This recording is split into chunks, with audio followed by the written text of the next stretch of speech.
Greetings, everyone. Nathan Nerdark here from Nerdarchy, for Nerds by Nerds. With me I have Ted. Next, Dave. Today we have a DM who needs help crafting the perfect dungeon.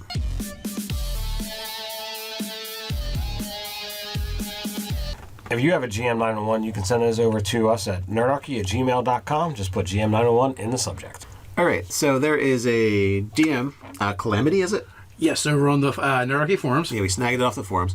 And they are making a dungeon based on the powers of different deities. It's like each deity has taken upon itself to craft a dungeon level. So it's an upper level, like I think he said the players are 15th level, and there's a artifact that they're looking to acquire.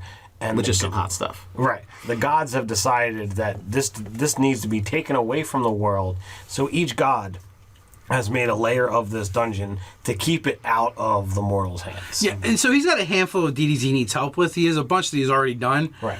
He hasn't mentioned them, but we have a luck dragon, we have a dwarven god of crafting, we have a sun goddess, and we have a nature deity. Right. And those are the ones that he's kind of struggling with. And he also doesn't want to make every level of the dungeon A combat zone. All about combats, yes. Well, if you don't want to make them all about combat, you have the ability to either completely mix it up and have a little bit of puzzle and a little bit of combat, or you could make it entirely about the puzzle. I was going to say, like, for the sun god, what about either the sun god or the nature one, where it's nothing but role-playing, like the whole level? And sure, it might be problem-solving or working out puzzles, but it has to be done through role-playing and interactions. Right. So maybe you need a guide, a nature guide through it. Like I was thinking or something. Like, I don't know what the actual construct of what this dungeon is, but as you go through whatever the portal is, like the stone layer from one layer to the next, there's actually a gateway. So for the nature one, like, forget being surrounded by stone, you're literally transported to into this the pocket wilderness. dimension of wilderness. Yeah, so I think we should take it level by level because we have 4 to work with. All right. You're on nature. Let's go there.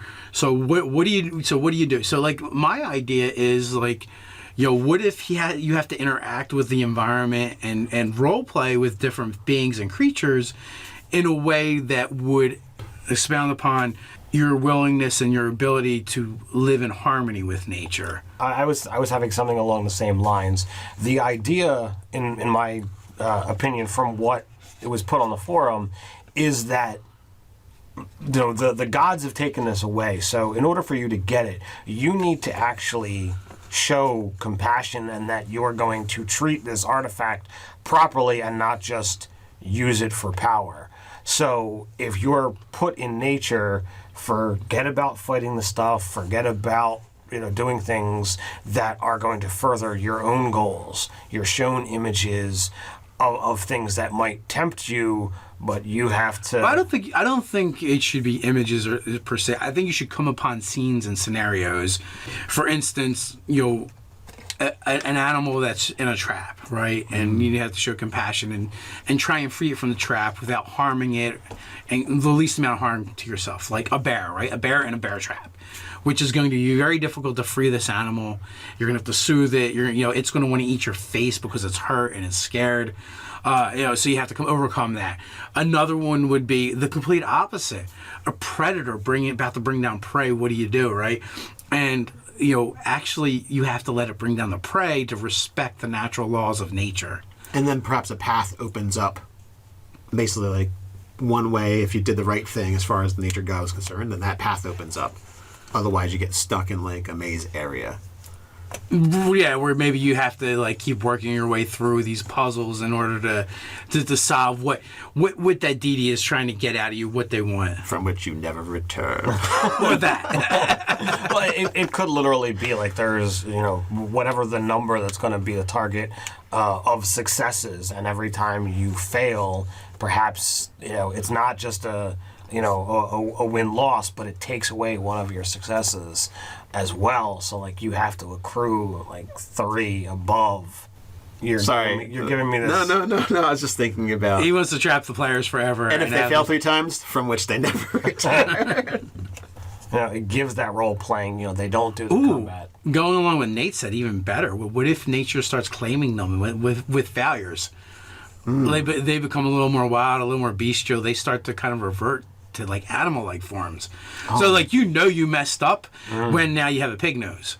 Yeah, or your fangs start growing, like a nature metamorphosis hangman version. Yes, absolutely. And you just keep putting forth tests, and you're gonna have to decide how many tests do they have to pass, how many do they have to fail, and maybe it doesn't. I wouldn't do the back and forth because that will get annoying after a while, and it can make it last forever. That's true. No, I'd say like the hangman style, where every time you fail, you get more of the so you barely make it out like as a half pig man. Right, but when that happens, like then you get reverted back. It's not like this back and forth. No, that would be annoying. You don't. Yeah, well, that and your failures kind of don't matter as long as you keep getting successes. There should be like there's 20 challenges, let's say, in it. That's way too many, but get the idea. And like if you fail 10, you're gonna be like a deer or something. Boom, nature done. All right. So sun. I think sun should actually be. The sun is actually a metaphor, right? So this is the role playing. This is the role playing area. You have to show compassion and warmth, towards other living beings and be able to interact with them, and so the challenges are all social. It would also create a very different kind of dungeon experience, and would give those characters, like your face characters that normally don't get a chance to shine in the dungeon, a place where they can. Where they can come to the forefront. So what if it's like nothing but like a simple room, and there's however many people that you want to interact with, everyone's there, and you have to interact with all of them until you've been successful, and they get up and they walk through the door, and when the last one leaves. As exciting as an empty room sounds. Okay, you got something instead of an empty room? I almost feel like they either walk on into a party or the busy bustling street where there's a marketplace and vending going on, and it's almost like they have to kind of like navigate these situations and actually find the tests as they go along. I would say you sparked my interest with the sun as a metaphor. What if I don't know this exact deity group, and maybe you can make it a little bit like this, but what if sun is about shedding light on things and revelation, so you have to actually reveal secrets about yourself as a character to actually progress through this. So rather than like a skills challenge, but I mean the face character stuff, maybe those are the people that will discover. Or it could be a combination too. Like it doesn't have to be one or the other, right? There's no reason why. Like, and there could be things like say that like the scenes change. Like you get directed kind of like the different places, and you start off in the marketplace, and maybe there's a clue like over one of the vendors. They have like a wind chime hanging with the celestial sun there, and maybe someone spots that or something like that. Or the way they greet you and the way they say goodbye has to deal with like kind of like a greeting from the sun, or or a ritual may the sun from shine that, upon you from a certain culture or something, or and like maybe one of the stalls is like a gypsy or a soothsayer, a fortune teller or something like that. Maybe that's where they have to reveal the secrets. Like there's definitely ways you could work this thing in, and it's the same thing with you. With what you said is you could definitely do where like the people fade away as they accomplish the goal from interacting with that person. One other thing I was thinking about beyond the physical fading, when you're talking to a correct person, there could absolutely be the loud noise that's in the background fades so that you can hear each other properly when you're talking to someone that's actually going to be a challenge, for you guys to move on. There's something that cues them in that you've found the right person. I'm really hooked on this revealing secrets thing. Okay, so instead of the social, let's say he's got, like with these, he doesn't necessarily want all combat, but if we're going to do social for all these, then let's say there is just a blazing positive energy room. Like you walk in and then it just like triggers. You're in a room and just constantly getting beat down and actually killed by this. And perhaps there's images in shadow of different events in your life. If it's like a truth thing, like it's kind of like revealing of like the characters. I just like the idea of you don't have to like solve a puzzle or do something. Well, it's kind of like a puzzle, but you don't have to like be the guy rolling investigation checks or something like that. You're letting the other players know more about your character and the depth of that's what I was saying about the fortune teller, the soothsayer. Where like that's not actually they even though that's what they are, that's not actually what they do when they enter that.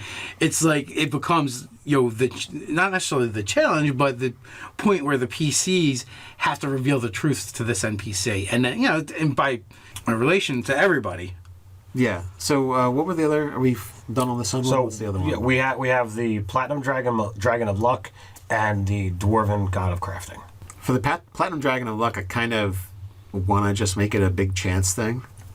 In a way. Yeah, like a gambling hall. That would be great. That would be awesome. And you have to play and win games of chances, but maybe there's something else going on where if you're not successful, if you don't succeed, you kind of get sucked into this place and you can't leave. You're just like gambling for all the time.